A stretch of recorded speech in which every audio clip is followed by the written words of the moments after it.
నమస్తే, welcome to ఏడియన్ news. ముందుగా బులెటిన్లో హెడ్లైన్ చూద్దాం. ఎన్టీఆర్ జిల్లా ఇబ్రహీంపట్నంలో పర్యటించిన మాజీ ముఖ్యమంత్రి వైఎస్ జగన్, జోగి రమేష్ కుటుంబ సభ్యులను పరామర్శించి ఓదార్పునిచ్చిన వైఎస్.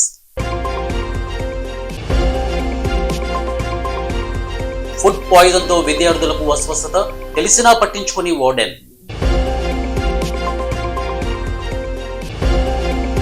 దేశవ్యాప్తంగా ర్యాపిడ్, ఓలా, ఊబర్ డ్రైవర్ల స్ట్రైక్. ఈరోజు ఆల్ ఇండియా బ్రేక్ డౌన్ కు పిలుపు.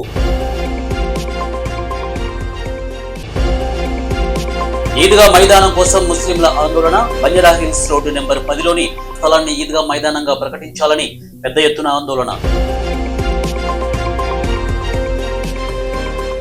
కడప జిల్లా పులివెందులలో జరిగే శ్రీరంగనాథ స్వామి బ్రహ్మోత్సవాల ముఖ్య అతిథులు నారా చంద్రబాబు నాయుడు, ఆంధ్రప్రదేశ్ ముఖ్యమంత్రి వర్యులు ఆనం రామనారాయణ రెడ్డి, మాజీ సీఎం జగన్మోహన్ రెడ్డి, మాజీ పార్లమెంటు సభ్యులు Avinash Reddy, Bhumireddy Gopal Reddy, MLC Mareddy Ravindra Reddy, BTech Ravi, YS Manohar Reddy, అలాగే వల్లపు వరప్రసాద్ రెడ్డి ఈ బ్రహ్మ రథోత్సవానికి ముఖ్య అతిథులు.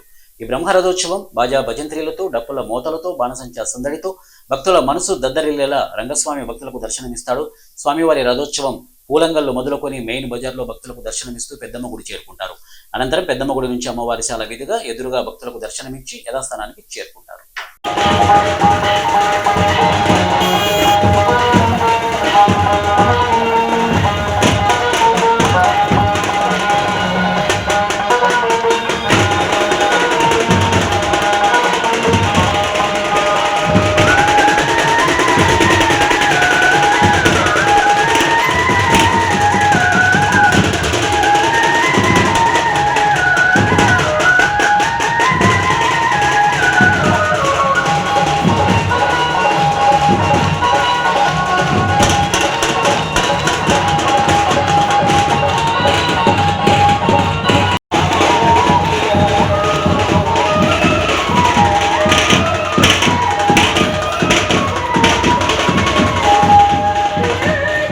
విద్య నేర్పే ఉపాధ్యాయుడు కీచక పర్వం. అన్నమయ్య జిల్లా తెరిగొండ ఉన్నత పాఠశాలలో సైన్స్ ఉపాధ్యాయుడు జాకిర్ బాషా విద్య బోధించడం మాని విద్యార్థులతో లైంగికంగా వేధించారని విద్యార్థులు తమ గోడు తల్లిదండ్రుల దగ్గర తెలిపారు. విద్యార్థుల తల్లిదండ్రులు కలిసి ప్రధాన ఉపాధ్యాయుడు దృష్టికి తీసుకువెళ్లారు. తక్షణమే ఉన్నతాధికారుల దృష్టికి తీసుకువెళ్లి తగు చర్యలు తీసుకుంటామని తెలిపారు. దీంతో తల్లిదండ్రులు శాంతించి వెళ్లిపోయారు. కానీ ఇలాంటి చర్యలు పునరావృతం కాకుండా ఉన్నతాధికారులు జాగ్రత్తలు తీసుకోవాలని తల్లిదండ్రులు వాపోయారు.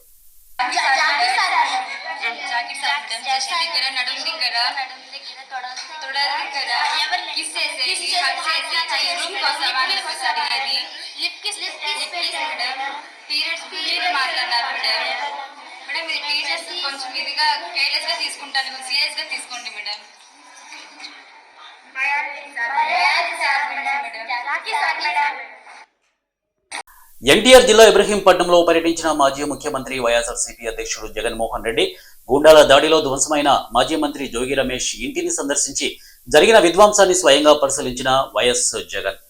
ఇక జోగి రమేష్ కుటుంబ సభ్యులతో మాట్లాడి దాడికి సంబంధించిన వివరాలు ఆరా తీసినటువంటి మాజీ సీఎం జగన్మోహన్ రెడ్డి జోగి రమేష్ కుటుంబ సభ్యులను పరామర్శించి ఓదార్పునిచ్చిన వైఎస్ జగన్ ఏమాత్రం అధైర్యపడొద్దని, పార్టీ అండగా ఉంటుందని భరోసా ఇచ్చినటువంటి అంశం మనకు కనపడుతోంది. అనంతరం జోగి రమేష్ ఇంటి బయట మీడియాతో మాట్లాడినటువంటి వైఎస్ జగన్ నాగరిక సమాజం ఈ జంగీల్ రాజు పాలన చూసి తల దించుకునేలా చంద్రబాబు చేశాడు. అంబటి రాంబాబు ఇంట్లో 5 కార్లు ధ్వంసం చేశారు. ఇల్లు, ఆఫీసులో మొత్తం పగలగొట్టారు. ఆఫీసుకు నిప్పు పెట్టారు. సాయంత్రం 5 గంటల నుంచి అర్ధరాత్రి వరకు విధ్వంసం కొనసాగింది. ఆ మర్నాడే ఇక్కడ జోగి రమేష్ ఇంటిపై దాడి చేశారు. చంద్రబాబు చెప్పినవన్నీ పచ్చి అబద్ధాలని సిబిఐ ఛార్జ్ షీట్ తేల్చి చెప్పింది. తిరుమలలో వాడిన నెయ్యిలో జంతు కొవ్వు కానీ, పంది కొవ్వు కానీ, చేప నూనె కానీ కలపలేదని సిబిఐ ఛార్జ్ షీట్లో స్పష్టం చేసింది. అయినా చంద్రబాబు అన్యాయమైన దుష్ప్రచారం చేశాడు. చంద్రబాబు సీఎం కాకముందు వరకు ఎవరైనా తిరుమల ప్రసాదం ఇస్తే కళ్ళకు అద్దుకునేవారు. కానీ ఇప్పుడు ఆ ప్రసాదం పవిత్రతను చంద్రబాబు దిగజార్చాడు. ఒక అబద్ధాన్ని సృష్టించి రాజకీయాల కోసం దేవుణ్ణి వాడుకున్న వ్యక్తి చంద్రబాబు మాత్రమే. చంద్రబాబు చెబుతున్నవన్నీ అబద్ధాలు అని సిబిఐ చార్జ్షీట్ ద్వారా స్పష్టం చేసింది. ఇక ఎన్డీఆర్ఐ, ఎన్డీడీబీ ల్యాబ్ల నివేదికలు ఇదే విషయాన్ని తేల్చి చెప్పాయి. ఇంకా టీటీడీ చైర్మన్లుగా పనిచేసిన వైవి సుబ్బారెడ్డి, భూమన కరుణాకర్ రెడ్డి కూడా ఏ తప్పు చేయలేదని సిబిఐ నిర్ధారించింది. అందుకే వారి పేర్లు ఛార్జ్షీట్లో పెట్టలేదు, అరెస్టు చేయలేదు. ఆ విధంగా వారికి క్లీన్ చిట్ ఇచ్చారు. ఆ సిబిఐ ఛార్జ్షీట్లో ఒక ముఖ్యమైన అంశం ఏంటంటే అందులో పేజీ నెంబర్ 62లో ఒక విషయం ఉంది అంటూ దాన్ని చదివి వినిపించారు. 27 జూలై 2024 అప్పుడు సీఎం చంద్రబాబు ఈ రోజు టీటీడీ 4 ట్యాంకర్లు వెనక్కి పంపించిందని రాశారు. ఏఆర్ డైరీకి తిప్పి పంపించారు. అలాగే పేజీ నెంబర్ 64లో ఏమని రాశారంటే అంటూ అది కూడా చదివి వినిపించారు. ఇంకా పేజీ నెంబర్ 44లో ఏం రాశారని చెబుతూ వెనక్కి పంపించిన ట్యాంకర్లను వైష్ణవి డైరీ పేరుతో వస్తే అనుమతించారని తెలిపారు. అంటే చంద్రబాబు గారు సీఎంగా ఉండగా జూలై 27, 2024న 4 ట్యాంకర్లు వెనక్కి పంపిస్తే అవే ట్యాంకర్లు దొడ్డిదారులో తిరిగి వచ్చాయి. వాటిని టీటీడీ అంగీకరించి లడ్డు తయారులో వాడారని రాసింది. మరి అసలు పాపం ఎవరు చేసింది? దీనికి చంద్రబాబు, లోకేష్, పవన్ సమాధానం చెప్పాలి. అసలు ఆ నెయ్యిలో జంతువుల కొవ్వు, పంది కొవ్వు, చేప నూనె ఉందని ఏ ల్యాబ్ రిపోర్టులు చెప్పాయి? కేవలం స్వార్థ రాజకీయాల కోసం చంద్రబాబు, పవన్ కళ్యాణ్, లోకేష్తో పాటు వారికి ఢంకా బజాయిస్తున్న ఎల్లో మీడియాలో తప్ప ఒక అబద్ధానికి రెక్కలు కట్టడం, దుష్ప్రచారం చేయడం, నిందించడం ఇంతకంటే ఘోరం ఇంకెక్కడైనా ఉంటుందా? ఇలాంటి పని చేసినందుకు స్వామివారిని క్షమాపణ కోరని చెంపలేసుకోవాలి. అయినా ఇంకా దిగజారి ఏం చేశారు? ఫ్లెక్సీలు పెట్టి పచ్చి అబద్ధాలు ప్రచారం చేశారు. వాటిని ప్రశ్నిస్తే చంద్రబాబు ఓర్చుకోలేకపోతున్నారు. భౌతిక దాడులు చేస్తున్నారు. అంబటి రాంబాబు, జోగి రమేష్, విడుదల రజని, బొల్ల బ్రహ్మనాయుడు, కాకాని గోవర్ధన్ రెడ్డిపై ఇలా దాడులు చేశారు. చంద్రబాబు ఎక్కడైనా బుద్ధి మార్చుకోవాలని జోగి రమేష్ అంటే ఆయన ఇంటిపై ఏకంగా పెట్రోల్ బాంబులతో దాడి చేశారు. యాసిడ్ విసిరేశారు. దీంతో గోడలు పాడయ్యాయి, తలుపులు కాలిపోయాయి. ఆ దాడి చేసినప్పుడు రమేష్ వాళ్ళ నాన్న ఇంట్లోనే ఉన్నాడు. మరి ఇది హత్యాయత్నమా కాదా? ఒక బీసీ నాయకుడి గొంతు నొక్కాలని చూడడం ఎంత దుర్మార్గం. ఏ రకంగా అందరూ కలిసికట్టుగా ఇక్కడికి వచ్చినారు అనేది వీడియో క్లిప్పింగ్ కూడా ఉంది మన దగ్గర.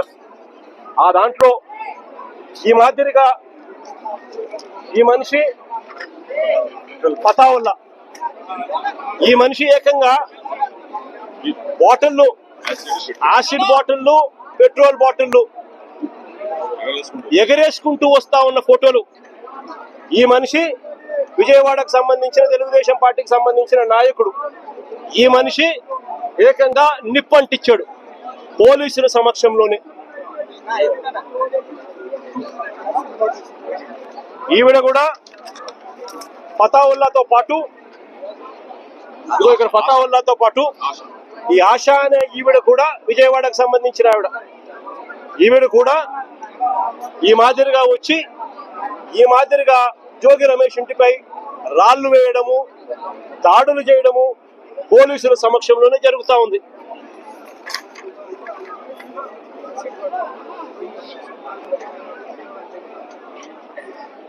ఇదిగో ఫతావుల్లా విసిరేస్తా ఉన్న బాటలు.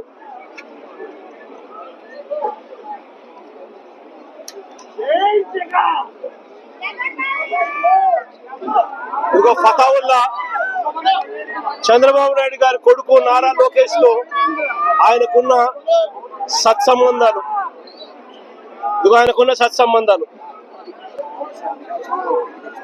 ఇదిగో ఆశ వాళ్ళ అమ్మాయి పెళ్లికి కూడా చంద్రబాబు నాయుడు వచ్చిన ఫోటోలు. ఎంపీ గారికి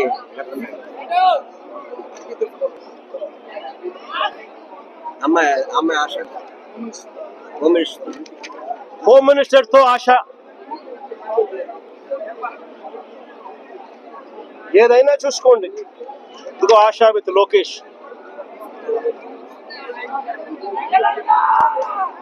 పతావలి హోమ్ మినిస్టర్ తో. ఇది ఒకసారి గమనించమని అడుగుతా ఉన్నా. ఇదొకసారి నేను ప్లే చేస్తా. కనబడతా ఉందా? సుబ్బారావు డీసీపీ, పక్కన సిఐ మంతనాలు జరుపుతాను. ప్లే చేయమని ఒకసారి నాకు.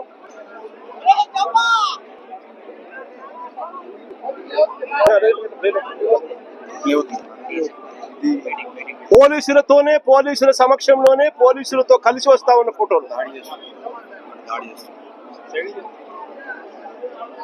పోలీసులతో వస్తాను.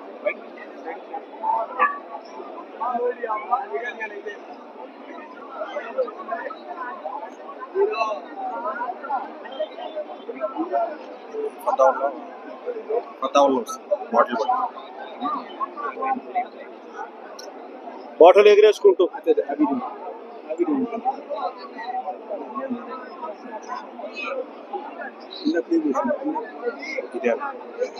దేశం అనేక అవాంతరాలను ఎదుర్కొని సంక్షోభంలో ఉన్న 2026-27 సంవత్సరానికి కేంద్రంలోని ఎన్డీఏ ప్రభుత్వం ప్రవేశపెట్టిన దేశ బడ్జెట్ ఆశాజనకంగా ఉందని అనపర్తి ఎమ్మెల్యే నల్లమిల్లి రామకృష్ణారెడ్డి పేర్కొన్నారు. బీజేపీ కాకినాడ జిల్లా అధ్యక్షుడు బిక్కిన విశ్వేశ్వరరావు ఆధ్వర్యంలో బడ్జెట్పై చర్చా కార్యక్రమంలో ఎమ్మెల్యే రామకృష్ణారెడ్డి పాల్గొన్నారు. ఈ సందర్భంగా ఎమ్మెల్యే నల్లమిల్లి మీడియాతో మాట్లాడుతూ గత ఏడాది ఐటీ వసూలు తగ్గడం, జీఎస్టీ తగ్గింపు వల్ల కేంద్రంలోని ప్రభుత్వం ఆర్థికంగా ఇబ్బందులు ఎదుర్కొందన్నారు. వాటి అంతటినీ సరిచేస్తూ కేంద్ర బడ్జెట్ మంత్రి నిర్మలా సీతారామన్ బడ్జెట్పై హర్షం వ్యక్తం చేశారు. 53,47,000 కోట్లకు పైగా కేంద్ర బడ్జెట్ ప్రవేశపెట్టగా దీనిలో రక్షణ శాఖకు 2,55,000 కోట్లు, రవాణా శాఖకు 5,98,000 కోట్లు, రైల్వే 2,08,000 కోట్లు, పర్యావరణానికి 5,165 కోట్లు, వ్యవసాయ రంగానికి 1,53,00,000 కోట్ల రూపాయలు, వీధి రామ్జీ పథకానికి 92,000 కోట్లు కేటాయించినట్లు కూడా తెలుస్తోంది. పార్టీ ఏ విధమైన అంశాలను కేంద్ర బడ్జెట్లో రూపొందించడం జరిగిందనేది ప్రజలకు వివరించే దిశగా అనేక కార్యక్రమాలు చేపట్టింది. దానిలో భాగంగా ఈరోజు ఇక్కడ కాకినాడలో నేను మీడియా ముందుకు రావడం జరిగింది. ఇవాళ ఈ కార్యక్రమం భారతీయ జనతా పార్టీ ఎందుకు చేపడుతుంది, మిగిలిన బడ్జెట్లలో ఎందుకు చేపట్టలేదు అని అంటే, ఇవాళ దేశంలో ఒక ప్రత్యేకమైన పరిస్థితి ఉంది. ప్రత్యేకమైన పరిస్థితి ఏంటంటే, గతం నుంచి మనకి ఇతర దేశాలతో కొన్ని వాణిజ్య ఒప్పందాలు ఉన్నాయి. గత సంవత్సరం ఆ ఒప్పందాలు మనకు చెడిపోయిన పరిస్థితి చూసాం. ఆ చెడిపోయిన పరిస్థితుల్లో ఒక పక్క అమెరికాతో ట్రంప్తో ఇబ్బందులు రావడం, ఐటీ రంగం కుదేలు కావడం, ఒక పక్క ఏదైతే నెక్స్ట్ జనరేషన్ GST అనడం వల్ల అది దాదాపు 1.3 లక్షల కోట్ల రూపాయలు ఆదాయం తగ్గడం, ఇన్కమ్ ట్యాక్స్ వసూళ్లు 1.26 లక్షల కోట్లు ఆదాయం తగ్గడం, ఒక పక్క అమెరికా చైనా మన మీద ఆంక్షలు విధించడం, H1B సమస్యలు రావడం, ఇవన్నిటి నేపథ్యంలో భారతదేశం స్వయం సమృద్ధి సాధించాలనే దిశగా ఒక ఆలోచన చేసి ఇవాళ ఈ బడ్జెట్ని ప్రవేశపెట్టడం జరిగింది. అందుకోసం ఇవాళ దేశీయ బలహీనతలు ఏవైతే ఉన్నాయో ఆ బలహీనతలను అధిగమించడం వరకు చేసి దేశీయ ఉత్పత్తుల సామర్థ్యం పెంచి తద్వారా ఆర్థిక రంగంలో భారతదేశం 3వ ఆర్థిక శక్తిగా ఎదగాలి అనే దిశగా ఇవాళ నిర్మలా సీతారామన్ గారు ఈ బడ్జెట్ రూపొందించడం జరిగింది. ఈద్గా మైదానం కోసం ముస్లింల ఆందోళన. Hyderabad Banjara Hills road number 10లోని IAS, IPS క్వార్టర్స్ ను ఆనుకుని ఉన్న ప్రభుత్వ స్థలాన్ని ఈద్గా మైదానంగా ప్రకటించాలని మైనార్టీలు పెద్ద ఎత్తున ఆందోళన నిర్వహించారు. తాజాగా ప్రభుత్వం ఈ స్థలాన్ని రిజిస్ట్రేషన్ శాఖతో పాటు విద్యుత్ శాఖకు కేటాయించింది. ప్రభుత్వ శాఖలకు ఈ స్థలాన్ని కేటాయించడంతో తమకు ప్రార్థనలు చేసుకోవడానికి స్థానికంగా ఉండే యువతకు క్రీడా మైదానం పోతుందని వారు ఆందోళన వ్యక్తం చేశారు. ప్రభుత్వం తమ నిర్ణయాన్ని వెంటనే వెనక్కి తీసుకోవాలని డిమాండ్ చేశారు. देखो भाई, ये जो है बंजारा हिल्स ईदगाह, ये बंजारा हिल्स ईदगाह जो है हम लोग जो है इसको प्रोटेक्ट करके ईदगाह बनाए। यहाँ पर हम जो है गवर्नमेंट से खास करके रेवंत रेड्डी साहब से अपील कर रहे हैं, भाई देखो आप ऐसा हुकूमत में आए जब से मुसलमानों को मत सताओ। 10 से 13 ईयर्स हो गया हमारा ईदगाह में हम नमाज पढ़ रहे हैं। यहाँ पर कंटिन्यू नमाज पढ़ रहे, पूरे मीडिया के रिपोर्ट से हमारे पास हर जगह जो है रिपोर्ट से यहाँ पे MLA साहब आके, यहाँ तक के बीजेपी के भी MLA साहब आके यहाँ पर बैठे। यहाँ पे उन्होंने स्टेट के जो है वाइस प्रेसिडेंट है चिंताला रामचंद्र रेड्डी, उन्होंने भी आके यहाँ पर नमाज के लिए बैठे। उन्होंने हमारा बोलने का मतलब ये है आप ईदगाह को डिस्टर्ब मत करो। कहीं बंजारा हिल में बहुत जमीना है, गवर्नमेंट वहाँ पे अलॉट करा दो। यहाँ पे हमारे को ईदगाह चाहिए। पूरे बंजारा हिल्स में ईदगाह ग्राउंड नहीं है, प्ले ग्राउंड नहीं है। बड़े बड़े प्लेयर यहाँ पे అజరుద్దీన్ బంజారా హిల్స్ ఈద్గా గురించి ఈ లొలి ఇక్కడ అందరు జమ అయ్యారు. ఇక్కడ ఏంటంటే ఇప్పుడు 10 సంవత్సరాల నుంచి ఇక్కడ ఈద్ నమాజ్లు అవుతున్నాయి. 14 ఇయర్స్ రంజాన్ బక్రీద్ రెండు నమాజ్లు కూడా ఇక్కడనే జరుగుతాయి. పెద్ద ఎత్తున జనాలు వస్తాయి. మొత్తం Banjara hills surrounding Banjara hills division లో ఉన్న బంజారా హిల్స్ కానీ వెంకటేశ్వర నగర్ కానీ ఇక్కడ సరౌండింగ్ ఏరియాస్ అందరు ఈడికే నమాజ్ అదానికి వస్తారు, ఈద్ నమాజ్. దాని గురించి ఇప్పుడు ప్రభుత్వం ఏదైతే నిర్ణయం తీసుకుంటుందో అది తప్పు నిర్ణయం. మాకు కావాల్సింది ఇక్కడ ఈద్గా మా ఈద్గా భూమిని ఇడిచేసి వేరేది ఏమైనా చేసుకోండి, కానీ మా ఈద్గా భూమి జోలికి రాకండి. ఎందుకంటే ఈద్గా భూమి ఇది ఇక్కడ ఇది ఏదైనా అయితే ఆఫీస్ మన ప్లాన్ నెంబర్ TS6 లో ఉంది. ఇది ఆల్రెడీ ముస్లిం ఫుడ్ పాయిజన్ తో విద్యార్థులకు అస్వస్థత, తెలిసినా పట్టించుకుని వార్డెన్.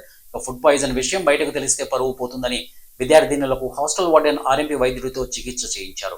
108కి కాల్ చేయమని విద్యార్థినులు వేడుకున్నా కనికరించకుండా అలాగే చూస్తూ హాస్టల్ సిబ్బంది కూర్చున్నటువంటి అంశం. అన్నంలో పురుగులు వచ్చాయని తెలిపినా పడేయకుండా అలానే తినాలని విద్యార్థులపై కర్కశత్వం ప్రదర్శించారు. బెల్లంపల్లి ప్రభుత్వం SC బాలికల హాస్టల్ ఫుడ్ పాయిజన్ ఘటనలో విస్తుగొల్పే విషయాలు బయటపడ్డాయి.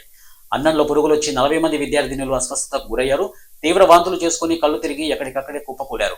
ఈ విషయం బయటకు తెలిస్తే పరువు పోతుందని అస్వస్థతకు గురైన విద్యార్థినులకు RMP వైద్యుడితో ఇంజెక్షన్ అలాగే టాబ్లెట్స్ ఇప్పించారు. సాయంత్రం 7:30 విద్యార్థినులు అస్వస్థతకు గురయ్యారని ఫోన్ చేసి తెలపగా రాత్రి 10 గంటలకు హాస్టల్ వద్దకు వెళ్లారు. ఆ 3 గంటలు నరకం అనుభవించామని విద్యార్థులు ఆవేదన వ్యక్తం చేస్తున్నటువంటి అంశం. ఇట్లా తీసి చూస్తే అందులో 5-6 పురుగులేదు. అయితే ఇక అందరూ తీసి చూసేసరికి అందరికి వెళ్ళింది. ఇది మాది అబద్ధం అంటారని మేము తినకుండానే బాక్సులు పెట్టి వచ్చాము. అయితే మేడం హాస్పిటల్ కి 108 కాల్ చేయండి మేడం అని చెప్తే మేడం పరుగు పోతుంది అని అందరికి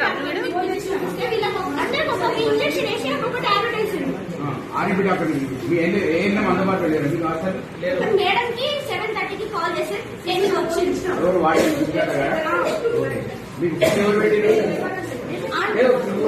వాటిని పర్యవేక్షణ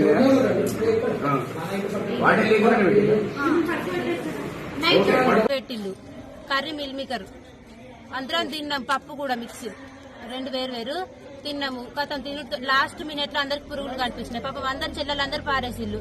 అట్లా కూడా ఫుడ్ ఆంటీస్ అడిగిల్లు ఎందుకు వారేతాలు కర్రీ బాగాలేదని అడిగితే పురుగులు అని చెప్పిన వాళ్ళు పట్టించుకోలేదు. తర్వాత ఒక్కొక్కరు స్టార్ట్ చేసి వామిటింగ్ చేసుకుంటూ అట్లా ఒక్కొక్కరిని చూసి ఇప్పుడు ఫుల్ మంది మినిమం 40 మంది కావచ్చు వామిటింగ్ చేసుకున్నారు. గ్రౌండ్ నిండా వామిటింగ్ చేసుకునే ఉన్నది. 3 hours అయితే 7కి డిన్నర్ పెడితే 10 వరకు మేడమే రాలేదు మాకు. అంతమంది వామిటింగ్ చేసుకుంటారు. ఒక్క ఆర్ఎంపీ కూడా రాలేదు. ఒక్కళ్ళు కూడా హాస్పిటల్ పోలేదు ఇంతవరకు. బయటికి రావద్దని న్యూస్. ఇప్పుడు ఆర్ఎంపీ డాక్టర్ వచ్చిండు. 108కి ఫోన్ చేయమన్నా గానీ చేయలే. పట్టించుకునేటోళ్ళు లేరు. అసలు పట్టించుకునేటోళ్ళు లేరు. ఒక్కొక్కరు లేస్తలేరు. 2 weeks అయితే 10th వాళ్ళకు ప్రీ ఫైనల్స్ ఉన్నాయి. 10th అమ్మాయి ఒక అమ్మాయి లోపల కళ్ళు జరగకుంటున్నాయి కక్కి.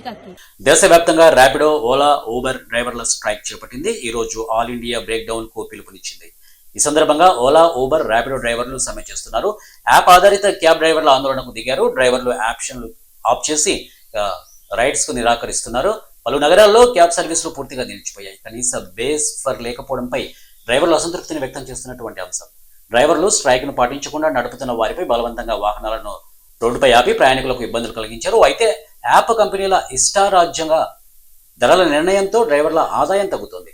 కంపెనీలు ఎక్కువ కమిషన్లు వసూలు చేస్తున్నాయి. ప్రభుత్వం నిర్ణయించిన కనీస ప్రయాణ ఛార్జీలు అమలు చేయాలంటున్నారు. ఇక ఫేర్ నిర్ణయంలో యాప్ కంపెనీల ఏకపక్ష నిర్ణయాలకు ముగింపు పలకాలని డ్రైవర్లు డిమాండ్ చేస్తున్నారు. ప్రైవేటు వాహనాలతో కమర్షియల్ రైడ్స్ నిషేధించాలని డిమాండ్ చేస్తున్నారు. డిమాండ్స్ నెరవేర్చకపోతే మరింత తీవ్రమైన ఉద్యమాలు, భవిష్యత్తులో దీర్ఘకాలిక స్ట్రైక్స్ చేస్తామని ర్యాపిడో, ఓలా, ఊబర్ డ్రైవర్లు హెచ్చరిస్తున్నారు.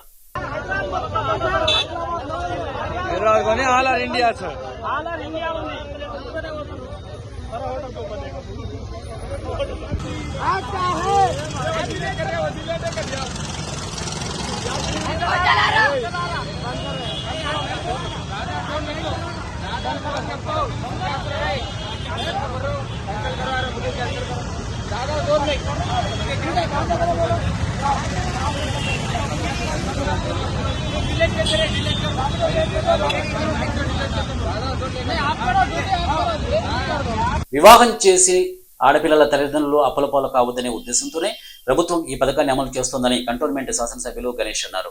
సికింద్రాబాద్ కంటోన్మెంట్ ప్రాంతానికి చెందిన 19 మంది లబ్ధిదారులు కుటుంబానికి 1,116,000 రూపాయల చొప్పున ప్రభుత్వం నుంచి కళ్యాణలక్ష్మి, షాదీ ముబారక్ చెక్కులు మంజూరయ్యాయి. ఇక పికెట్లోని ఎమ్మెల్యే క్యాంపు కార్యాలయంలో కంటోన్మెంట్ ఎమ్మెల్యే గణేష్, సికింద్రాబాద్ తహసీల్దార్ పాండు నాయక్తో కలిసి లబ్ధిదారులకు చెక్కులను పంపిణీ చేశారు. ఈ సందర్భంగా ఎమ్మెల్యే గణేష్ మాట్లాడుతూ పేదింటి ఆడబిడ్డల వివాహ ఖర్చుల నిమిత్తం ప్రభుత్వం సాయం చేస్తుందని తెలిపారు. కాంగ్రెస్ ప్రభుత్వం ఆలస్యం చేయకుండా చెక్కులను విడుదల చేసి పేదల పక్షపాతిగా నిలుస్తుందని అన్నారు.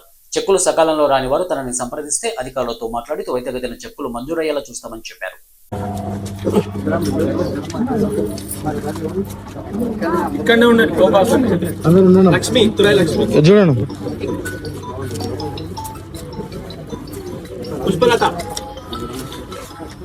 ఉండండి ఫోటో దిగాను. అమ్మ ఇట్లా రండి. పుష్పలతమ్మ, మాధవి,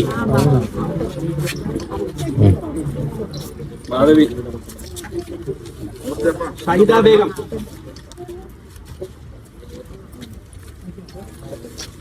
లక్ష్మి,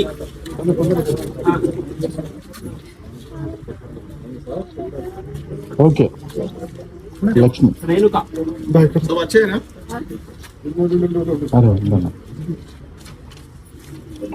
తీసుకోండి. రేణుక, లత, కాసపోయిన లత,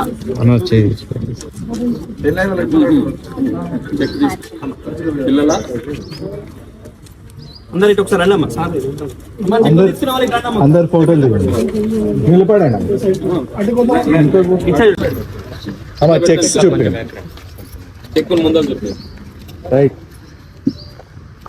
अकाउंट వేసుకోండి सब अच्छा है ना जरूरत है तो बात करो फोन करो मैं बात करता हूँ जागरूकता తీసుకెళ్ళి కాంటాక్ట్ చేయండి తెలంగాణలో మున్సిపల్ ఎన్నికల్లో 75% పైగా గెలుస్తాం.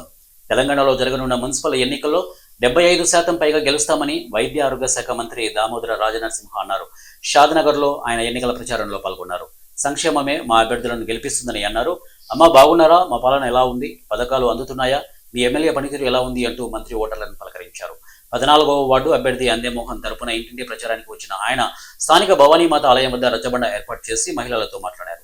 సమస్యలు అడిగి తెలుసుకున్నారు. అదేవిధంగా పలు వీధుల్లో తిరిగి కాంగ్రెస్ పాలన ఎలా ఉందని అడిగి తెలుసుకున్నారు. తమ అభ్యర్థి అందేమోహన్ ను భారీ మెజార్టీతో గెలిపించాలని కోరారు. అనంతరం విలేకరుల సమావేశంలో మాట్లాడుతూ కాంగ్రెస్ పార్టీ మున్సిపల్ ఎన్నికల్లో 75% పైగా గెలుస్తుందని అన్నారు. ప్రభుత్వం చేసిన సంక్షేమం, అభివృద్ధి మున్సిపల్ ఎన్నికల్లో కాంగ్రెస్ అభ్యర్థులను గెలిపిస్తోందని అన్నారు. సీఎం పనితీరుతో ప్రజలు సంతృప్తిగా ఉన్నారని వారు తెలియజేశారు.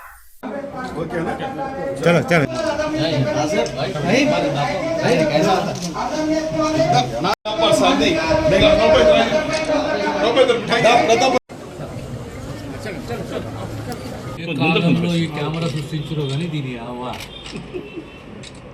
ఓకేనా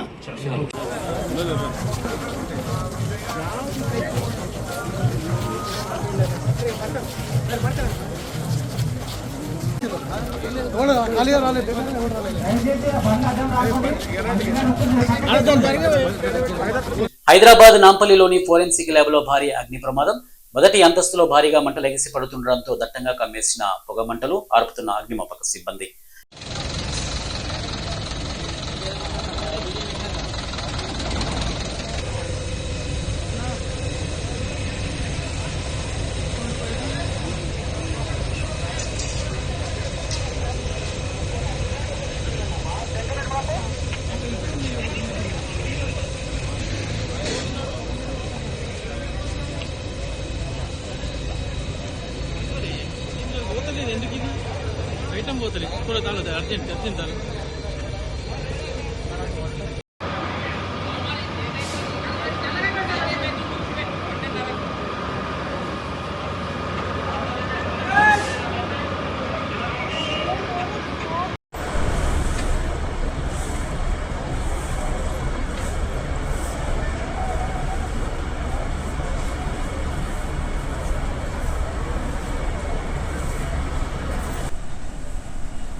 ప్రతిష్టాత్మకంగా నిర్వహించే జ్యువెల్ షో 2027 ఈ నెల 13వ తేదీ నుంచి హైటెక్ సిటీలోని ద వెస్టిన్ హోటల్లో నిర్వహిస్తున్నట్లు నిర్వాహకులు వెల్లడించారు. దీనికి సంబంధించి సన్నాహక కార్యక్రమం బంజారా హిల్స్ లో జరిగింది. సినీ నటి హిమజతో పాటు పలువురు మోడల్స్ ఈ కార్యక్రమంలో పాల్గొని బ్రోచర్ను ఆవిష్కరించారు. అనంతరం ఈ ఆసియా జ్యువెల్స్ ఎక్స్పోలో ప్రదర్శించనున్న ఆభరణాలను మోడల్స్ ధరించి ఆకట్టుకున్నారు. 3 రోజుల పాటు నిర్వహించే ఈ ఎగ్జిబిషన్ లో దేశవ్యాప్తంగా ప్రసిద్ధిగాంచిన డిజైనర్లు రూపొందించిన ఆభరణాలు ప్రదర్శించనున్నట్లు నిర్వాహకులు వెల్లడించారు. అందరికీ నమస్కారం అండి. నేను మీ హిమజ. సో హైదరాబాద్ అంతా మోస్ట్ అవైటెడ్ ఎగ్జిబిషన్ ఏది అందరూ చూసేది అంటే మాత్రం డెఫినెట్లీ మన ఏషియా జ్యువెల్స్ అన్నమాట. ఈ Feb 13, 14, 15 మన వెస్టిన్ మైండ్ స్పేస్ ఉంది కదా, అక్కడ ఎగ్జిబిట్ చేయబోతున్నారు. ఆల్మోస్ట్ 50,000కి పైగా జ్యువెల్ డిజైన్స్ ని వాళ్ళు ఎగ్జిబిట్ చేయబోతున్నారు అనమాట. అక్రాస్ ఇండియా జ్యువెలరీస్ ఎవరైతే ఉన్నారో అందరూ ఇక్కడ ఎగ్జిబిట్ చేయబోతున్నారు. ఇటువంటి అద్భుతమైన అవకాశాన్ని అస్సలు మిస్ కాకండి. బేసిక్ గా లేడీస్ అంటేనే షాపింగ్ అంటే దాంట్లో జ్యువెలరీ ఉంటుంది. సో ఇక్కడ జ్యువెలరీలో గోల్డ్ జ్యువెలరీ, డైమండ్ జ్యువెలరీ, కుందన్స్, ఇట్లా అన్ని రకాల ప్రీషియస్ జ్యువెలరీని ఎక్స్పోజ్ చేయబోతున్నారు. నేనైతే కంపల్సరీ వస్తున్నాను, మీరు కూడా తప్పకుండా రండి. గుర్తుంది కదా, ఈ Feb 13, 14, 15 వెస్టిన్ మైండ్ స్పేస్ లో మన ఏషియా జ్యువెల్స్ ఎగ్జిబిషన్. జగిత్యాల జిల్లా మెట్పల్లిలో జనసేన మున్సిపల్ ఎన్నికల ప్రచారం. జనసేన అభ్యర్థుల తరపున ప్రచారం చేస్తున్న గబ్బర్ సింగ్ టీం.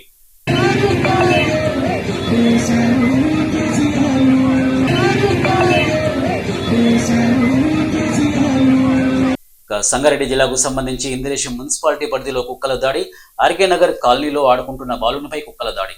బాలునికి తీవ్ర గాయాలు కావడంతో ఆసుపత్రికి తీసుకువెళ్లి చికిత్స చేయించిన కాలనీ వాసులు గత కొద్ది రోజులుగా ఇంద్రేశం మున్సిపాలిటీలో కుక్కల బెడద తీవ్రంగా ఉందని మండిపడుతున్నటువంటి కాలనీ వాసులు మున్సిపల్ అధికారులకు పలుమార్లు ఫిర్యాదు చేసినా పట్టించుకోవడం లేదని ఆవేదన వ్యక్తం చేసినటువంటి కాలనీ వాసులు.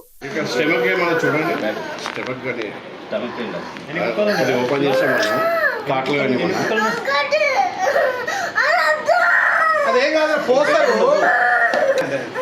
నెత్తికేనా గోడ తగిలిందా కుక్క కలిసిందా కుక్క కలిసిందని చెప్తున్నారు. ఫస్ట్ ఎయిడ్ చేసి పంపించారు.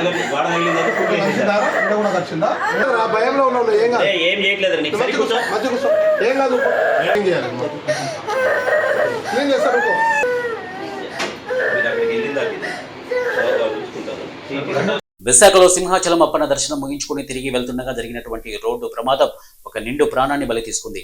కాకినాడ నుంచి సింహాచలం వచ్చి దైవ దర్శనం అనంతరం శ్రీకాకుళం బయలుదేరిన కారు హనుమంతవాక ఎండాడ మధ్య ప్రమాదానికి గురైంది. కారు ఆర్టీసీ బస్సును ఢీకొట్టాయి. ఈ ఘటనలో కారు డ్రైవరు బంగారు రాజేష్ అక్కడికక్కడే మృతి చెందగా మరొకరి పరిస్థితి విషమంగా ఉన్నట్లు మనకు తెలుస్తోంది. కారులో ఉన్న మరో ముగ్గురు స్వల్ప గాయాలతో ప్రాణాపాయం నుంచి బయటపడ్డారు. సమాచారం అందుకున్న అరిలోవా పోలీసులు కేసు నమోదు చేసి దర్యాప్తు చేస్తున్నటువంటి అంశం. నెంబర్ 15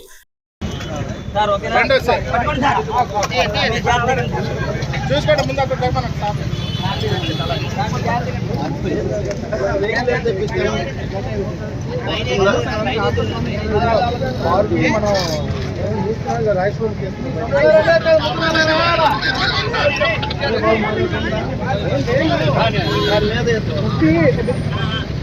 కుస్తీ రాష్ట్రానికి వచ్చాను పంపించాను చెప్తాను ఇక్కడ ఎక్కడ ఉన్నట్టు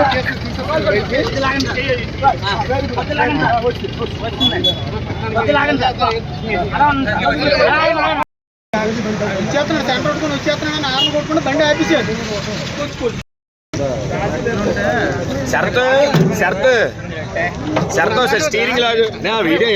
రంగారెడ్డి జిల్లా ఆచారం మండలం మొండి గౌరెల్లి గ్రామంలో 821 ఎకరాలు అసైన్మెంట్ పట్టా భూములను తీసుకుంటున్నామని ఇచ్చిన నోటిఫికేషన్ రద్దు అయినా చేయండి, లేకుంటే అసైన్మెంట్ భూమికి 60 లక్షలు, పట్టా భూమికి ₹1 కోటి ఇవ్వాలని ఈరోజు ఇబ్రహీంపట్నం ఎమ్మెల్యే మల్రెడ్డి రంగారెడ్డిని, ఇబ్రహీంపట్నం ఆర్డీఓ అనంతరెడ్డిని, సర్పంచ్ కొలన్ రామాదేవి ఆధ్వర్యంలో దాదాపు 100 మంది రైతులతో వెళ్లి ఎమ్మెల్యేతో విన్నవించారు.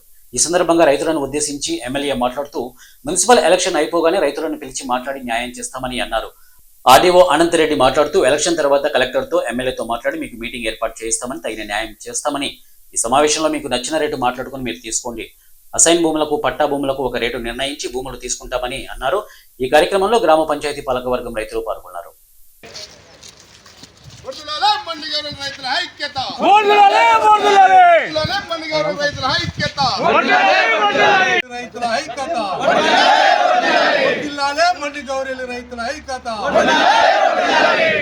భూములైతే ఇవ్వం, భూములైతే ఇవ్వం.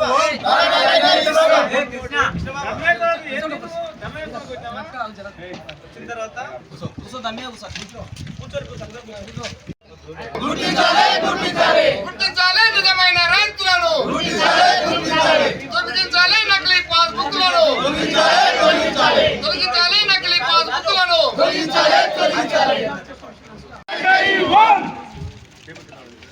తొలగించాలి నకిలీ పాస్బుక్లను వెంటనే, తొలగించాలి నకిలీ పాస్బుక్లను వెంటనే.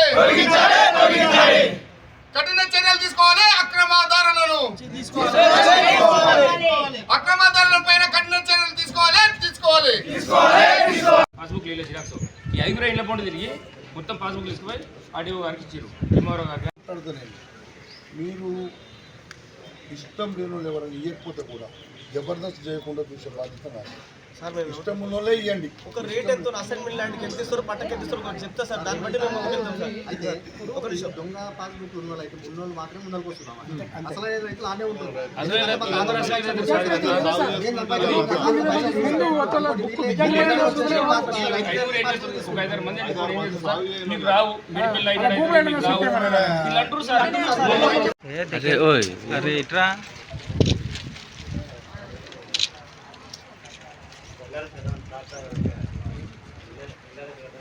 ఎన్టీఆర్ జిల్లా కంచికచర్ల మండలం కీసర సమీపంలో పావని ట్రావెల్ బస్సు అగ్ని ప్రమాదం. 39 మంది ప్రయాణికులు సురక్షితం. హైదరాబాద్ నుండి విజయవాడ వెళ్తున్న పావని ట్రావెల్ బస్సు ప్రయాణికులు సురక్షితం, మంటలను అదుపు చేసిన నేషనల్ హైవే సిబ్బంది.